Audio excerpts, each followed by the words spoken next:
नमस्कार दर्शकों, हमारे मेहमान के इस एपिसोड में आपका स्वागत है। जैसा कि आप जानते हैं कि इस समय इलेक्शन हुए और जम्मू कश्मीर में खासकर जम्मू में बीजेपी का बोलबाला रहा और हमारे बड़े senior leader professor Nirmal Singh हैं और हम उनके साथ आज स्टूडियो में हैं और हम इनसे ये जानेंगे कि किस तरीके की अगर कल सरकार बनती है बीजेपी की जम्मू कश्मीर में कोलिशन के साथ, किसी भी कोलिशन के साथ, तो किस तरीके की बीजेपी की आइडियोलॉजी रहेगी, किस तरीके की बीजेपी की स्ट्रेटजीज रहेंगी, इन सब चीजों पे आज हम चर्चा करेंगे। जी डॉक्टर साहब, आपका हमारे चैनल में स्वागत है। डॉक्टर साहब, सबसे पहले मैं आपसे ये जानना चाहूंगा कि आप बिलावर से जीत के एमएलए आए हैं, क्या आपका बिलावर के लोगों के लिए क्या प्रतिज्ञा है कि किस तरीके से आप उनको अपनी नुमाइंदगी देंगे? देखिए, अगर मैं पूरे जम्मू कश्मीर के ऊपर नजर डालूं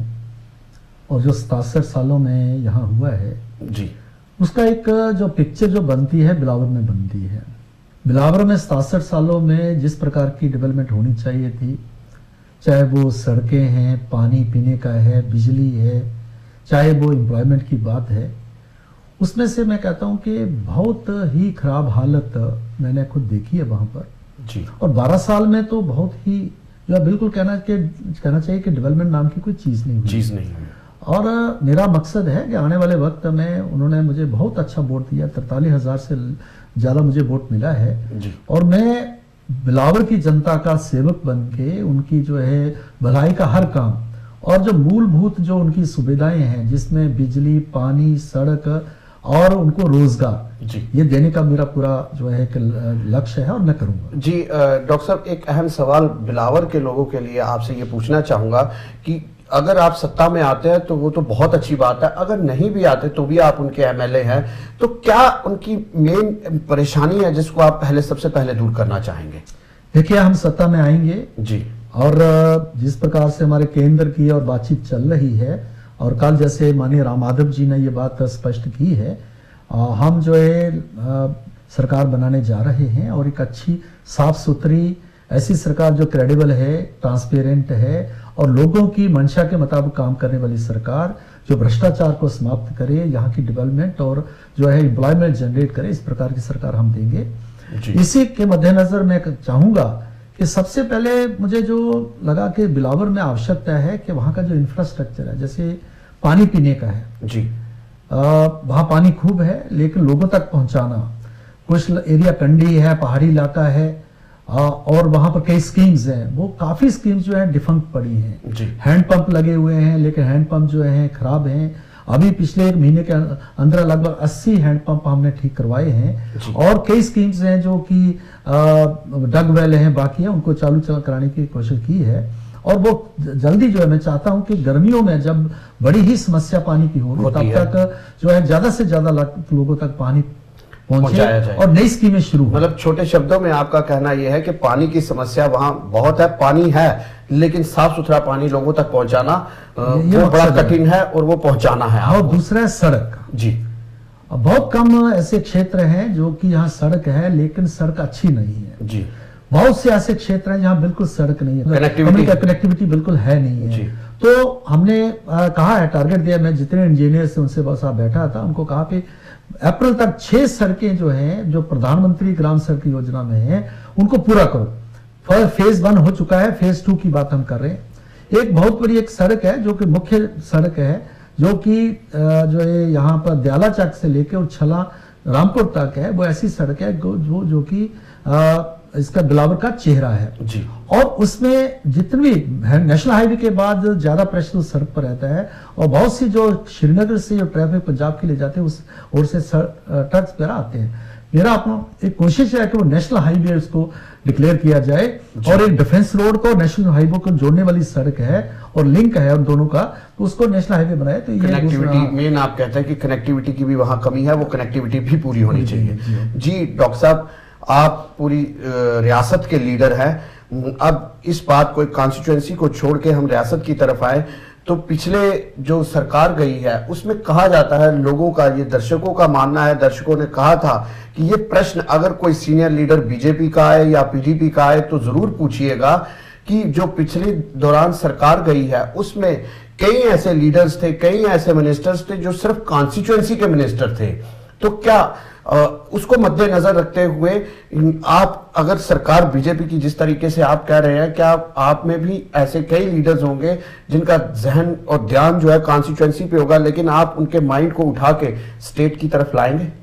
देखिए, ऐसा है कि भारतीय जनता पार्टी एक राष्ट्रीय जो है संगठन है जी, और भारतीय जनता पार्टी के जितने भी कार्यकर्ता हैं, जो हमारे एमएलए बने हैं 25 लोग, वो नीचे से उभर के आए हैं और उनका विजन जो है नेशनल विजन है। स्टेट तो छोटा पड़ता है, लेकिन स्टेट की हम सेवा करेंगे, ये हमारा लक्ष्य है। यहां तक पुरानी सरकार थी, पुरानी सरकार तो ऐसी थी जहां एहसास ही नहीं होता था कि कोई सरकार नाम की चीज है। शायद ही कोई मंत्री होगा जिसके ऊपर भ्रष्टाचार का मुकदमा नहीं है, चार्जेस नहीं है, मुकदमे चल रहे हैं। और ये कमर्शलाइज हो गया था, डेवलपमेंट कमर्शलाइज हो गई, ट्रांसफर जो थी वो कमर्शलाइज होगी, और इसी प्रकार से एम्प्लॉयमेंट कमर्शलाइज होगी। लोगों को झांसा दे के लगभग जो है 60-70 हजार ऐसे नौजवान हैं जो 20-20 साल से पड़े हुए हैं 500 रुपए के ऊपर, और इस प्रकार से, जिसके कारण अभी उनके रेगुलराइज नहीं है और हर चीज का कमर्शलाइजेशन था। इसी कारण से लगाववाद और उग्रवाद को भी बढ़ावा मिल रहा था, क्योंकि ट्रांसफर पॉलिसी है, बाकी है पुलिस में उनकी जो जितनी है एम्प्लॉयमेंट है या डिप्लॉयमेंट है, दोनों में जो है कि इस बात की, तो इसलिए ये पिछले सालों में बहुत बुरी हालत हुई। हम ये आश्वासन दे सकते हैं जम्मू कश्मीर की जनता को, एक साफ सुथरी सरकार देंगे, और 25 जो हमारे एमएलए हैं वो एक जम्मू कश्मीर को जो है एक अपना एक मेन लक्ष्य मान के काम करेंगे। अपनी कॉन्स्टिट्यूंसी तो है, पहले हमारा राज्य को मेन, हाँ राज्य को, जिस कॉन्स्टिट्यूंसी से हम एमएलए हैं वो तो हमारी प्राथमिकता है ही, बिल्कुल उनकी जो सुख सुविधा, उनकी डेवलपमेंट, उनका सारा काम करेंगे। लेकिन हम स्टेट असेंबली में रहेंगे, यहाँ जो कानून बने जम्मू कश्मीर के लोगों के हित में बने, नेशनलिज्म को मद्देनजर रख के बने। कुछ ऐसी त्रुटियां जैसे रिफ्यूजीज का मामला है, जैसे और जो है मिलिटेंसी इफेक्टेड एरिया के लोग हैं उनके कुछ समस्याएं हैं, जैसे मैंने अभी कहा कि कुछ लोग हैं जो कि एम्प्लॉयमेंट के नाम पर उनको झांसा दिया गया, और लेकिन उनका, ये सारी समस्याएं जिनको हम लेंगे और पूरे स्टेट स्तर से जो है के लेवल पर उसका फोकस रखेंगे। जी डॉक्टर साहब, एक और अहम चीज आपसे पूछना चाहूंगा, क्योंकि जम्मू कश्मीर एक सेंसिटिव स्टेट है और एक नेशनल, आप एक सीनियर लीडर हैं और कार्यकारिणी के अध्यक्ष भी रहे हैं, एक मेंबर भी रहे हैं राष्ट्रीय कार्यकारिणी के। आपसे एक अहम चीज पूछना चाहूंगा कि इस समय जो अमेरिका के प्रेसिडेंट का दौरा हुआ है उसका हमारे जम्मू कश्मीर में कैसा असर रहेगा? देखिए, मैं बधाई देना चाहूंगा अपने माननीय प्रधानमंत्री नरेंद्र भाई मोदी जी को कि उन्होंने जो है बड़े अल्पकाल में, छोटे 7-8 महीनों में जिस प्रकार का भारत को जिस स्तर के ऊपर ले आए हैं, चाहे हमारी फॉरेन पॉलिसी हो, चाहे इंटरनल पॉलिसी हो, चाहे ग्रोथ के बारे में, डेवलपमेंट के मामले में उनकी जो स्कीम्स हो, और जिस प्रकार से गरीबी हटाने के लिए और महंगाई को समाप्त करने के लिए जो उन्होंने जो है कई स्टेप्स उठाए हैं, वो बहुत ही सराहनीय है। और सिर्फ जम्मू कश्मीर, जब भारत ही नहीं, पूरा दुनिया उसको अप्रिशिएट कर रही है। वो अमेरिका में गए, ऑस्ट्रेलिया में गए, नेपाल में गए, किस प्रकार से लोगों ने उनको जो है हाथों में उठा लिया, और जिस प्रकार से यहाँ पर बराक ओबामा जो है यहाँ पर आए, और ये बड़ी खुशी की बात है, ये पहला ऐसा वक्त है कि अमेरिका के जो राष्ट्रपति हैं वो हमारी 26 जनवरी में आए, और पहला मौका है कि एक राष्ट्रपति जो है पूरे अमेरिका का सदियों में 45 मिनट से ज्यादा जो खुले में बैठा जी, और खुले में बैठ के उसने हमारी परेड देखी और उसको तालियां भी, इसमें कोई दूसरी राय नहीं है, बिल्कुल ये पहली बार हुआ। और जो उन्होंने एक वेवलेंथ, उसके साथ जो एक मित्रता का बात है, जैसे उन्होंने बिल्कुल सही कहा कि ये जो मित्रता है, जो संवाद है नेताओं में, वो देशों को साथ लाते हैं, वो उन्होंने किया है। क्योंकि भारत और अमेरिका जो बहुत बड़ी डेमोक्रेसीज हैं, एक सबसे पावरफुल देश है, एक सबसे पावरफुल जो है डेमोक्रेसी, बड़ी डेमोक्रेसी है, उनका आपस में आना, और दोनों जो है शांति के लिए है, और भारत का रोल जो है पूरी दुनिया में एक शांति स्थापित करने के लिए बहुत अहम रोल है। ये आज पूरी दुनिया मान रही है। आज हमारा जिस प्रकार से हमारा ग्रोथ रेट है, जिस प्रकार से हम तरक्की कर रहे हैं, और नरेंद्र भाई मोदी के नेतृत्व में जिस प्रकार से देश आगे जाने की सोच रहा है, वो जो योजनाएं हैं, उसको देखते हुए हमारा एक बहुत ही अहम रोल है, और ओबामा ने इसको अप्रिशिएट किया है। जी बिल्कुल डॉक्टर साहब, एक और इसी के साथ जुड़ा हुआ, जैसे आपने कहा कि बराक ओबामा जी के आने से हमारे भारत देश में एक बड़ी एनर्जी आई है, चाहे वो बिजनेस स्तर पे हो, चाहे वो कमर्शियल स्तर पे हो। लेकिन एक चीज आपसे ये पूछना चाहता हूं कि जैसे अमेरिकन गवर्नमेंट ने जब अमेरिकन प्रेसिडेंट का दौरा था तो पाकिस्तान को खास एक हिदायत दी कि इस दौरान,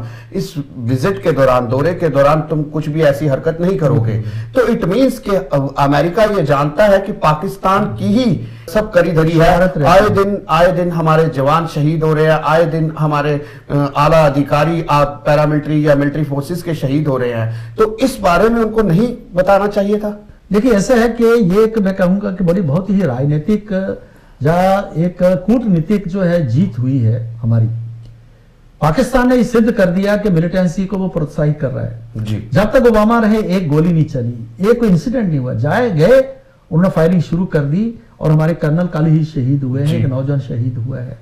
तो पाकिस्तान जो है स्थापित हो चुका है कि उसका पूरा उसमें जो है उसकी मिली भगती नहीं है, वो उसको स्पॉन्सर कर रहा है। लेकिन इट मींस कि अमेरिकन गवर्नमेंट है वो भी जानती है कि पाकिस्तान ही सब चीजों का करता धरता है, पाकिस्तान ही आतंकवाद को बढ़ावा दे रहा है। तो क्यों नहीं इकट्ठे मिलकर इन चीजों को खत्म करने की ओर देखा जाए? देखिए इसमें दो इसके पक्ष हैं। एक पक्ष तो ये है कि अमेरिका के लिए पाकिस्तान एक स्ट्रैटेजिक स्टेट है जी, मुस्लिम वर्ल्ड में जाने के लिए और बाकी साउथ ईस्ट एशिया में वो भी चाहिए, क्योंकि डेमोक्रेसीज हैं और जो एक कूटनीति रहती है, हर देश की कूटनीति रहती है। क्योंकि अमेरिका के अपने जो राष्ट्रीय हित हैं, लेकिन राष्ट्रीय हितों के साथ साथ जो एक उनका बड़ा रोल जो वो अपनाने की कोशिश करते हैं, उसमें हम उसको वहां इंगेज कर सकते हैं कि आप शांति की बात करते हो तो पाकिस्तान के साथ जब बात होती है तो आप थोड़े ढीले पड़ जाते हो, जब वो बाकी जगह आती है तो आप ढीले पड़ जाते हो। इसलिए उसमें हमने उसको जो है इन्वॉल्व करने की कोशिश की है, एंगेज करने की कोशिश की है और एंगेज होने लगे हैं। हम जो है टेररिज्म के खिलाफ एक कठिन प्रयास करेंगे उसको समाप्त करने के लिए। अफगानिस्तान की बात यहां पर आई, साउथ ईस्ट एशिया में हमारा रोल बनने की बात है और वर्ल्ड लेवल का रोल बनने की बात है, ये हम पास आए हैं। जैसे न्यूक्लियर डील के ऊपर जो है जो बात जो है अमेरिका बाकी वालों के साथ उस लेवल के स्तर के ऊपर वो जो है कर नहीं सकता, वो उन्होंने हमारे साथ किया है जी। उन्होंने कहा कि हमारे जो रिएक्टर्स हैं वो उसको वो जो जिस प्रकार से इंपोज करते हैं अभी हम देखेंगे, तो हमने कहा नहीं भाई ऐसा नहीं है, आप परमाणु शक्ति हैं, हम भी परमाणु शक्ति हैं, ये आप पर क्यों नहीं लागू होता, हमारे पर क्यों लागू होता है, उसको मानना पड़ा है। हमारा जो रोल बाकी जो है स्तर के ऊपर जो रोल है उसको उन्होंने उसको माना है। जी डॉक्टर साहब, ये डिस्कशन बहुत लंबी है, समय की नजाकत को देखते हुए एक आखिरी प्रश्न आपसे ये पूछना चाहूंगा कि अभी जो हवा चल रही है कि सरकार बनने वाली है और आपका नाम जो है वो डिप्टी सीएम के लिए रिकमेंड किया जा रहा है, भगवान करे कि आप डिप्टी सीएम की कमान को संभालें, क्योंकि डिप्टी सीएम का मतलब होता है कि अगर सीएम जो है वो कश्मीर का बनता है तो डिप्टी सीएम का मतलब वो जम्मू का सीएम है। तो यदि आपको ये मौका मिलता है भगवान के आशीर्वाद से, तो क्या आपका विजन रहेगा, किस तरीके से आप रियासत को देखना चाहते हैं? देखिए सरकार बनेगी इसकी बात मैं कह सकता हूं, उसमें मेरा क्या रोल रहेगा ये तो केंद्रीय नेतृत्व जी और हमारे राष्ट्रीय जो पार्टी, मैं जस्ट प्रेडिक्शन कह रहा हूं कि आपका विजन क्या होगा अगर कल आप में कोई पदभार आता है। लेकिन जिम्मेवारी का एक हमें रोल मिलेगा, ये मुझे पूरा एहसास है, मिलेगा तो हम जम्मू कश्मीर के लोगों को, जम्मू कश्मीर यानी जम्मू कश्मीर और लद्दाख के लोगों को मैं एक आश्वासन देना चाहूंगा अपनी पार्टी की तरफ से कि हम एक साफ सुथरी सरकार देंगे, ऐसी सरकार जो तीनों खित्तों में उसकी डेवलपमेंट की जो है उसकी तरफ ध्यान देगी और उसमें से खासतौर पर नौजवानों के लिए एक एम्प्लॉयमेंट जनरेशन होगा, डेवलपमेंट मिलेगी और गांवों की तरफ ध्यान दिया जाएगा। हमारी जो मूलभूत समस्याएं हैं, 47 से जो समस्याएं हैं, जिसमें से हमारे रिफ्यूजीज की समस्या है, पहाड़ी इलाके हैं, कंडी इलाके हैं, बॉर्डर एरिया के लोग हैं, उनकी समस्याएं हैं। इसी प्रकार से जो है बाकी जो क्षेत्र हैं कई हैं, जैसे हमारे ट्राइबल्स हैं, गुज्जर हैं, बकरवाल हैं, गद्दी हैं, सिप्पी हैं, कोली हैं, कश्मीर में चौपान है, इसी प्रकार से करगिल के लोगों की समस्या है, लद्दाख के लोगों की बॉर्डर की वहां की समस्या है, ये सभी हमारे ध्यान में है। जी बिल्कुल, इन सभी को एड्रेस करने की कोशिश करेंगे और एक साफ सुथरी सरकार देंगे। मैं स्पष्ट कर देना चाहता हूं कि आने वाले वक्त में भारतीय जनता पार्टी जिस सरकार, डॉक्टर साहब ये मैंने प्रश्न आपसे इसलिए पूछा क्योंकि आपके वर्ड्स जो होते हैं बड़े ट्रांसपेरेंट रहते हैं, क्योंकि पिछली बार जब हमने आपसे बात की थी तो आपने बड़े स्पष्ट शब्दों में कहा था, मैंने आपसे पूछा था कि जो 7 लोग जिन्होंने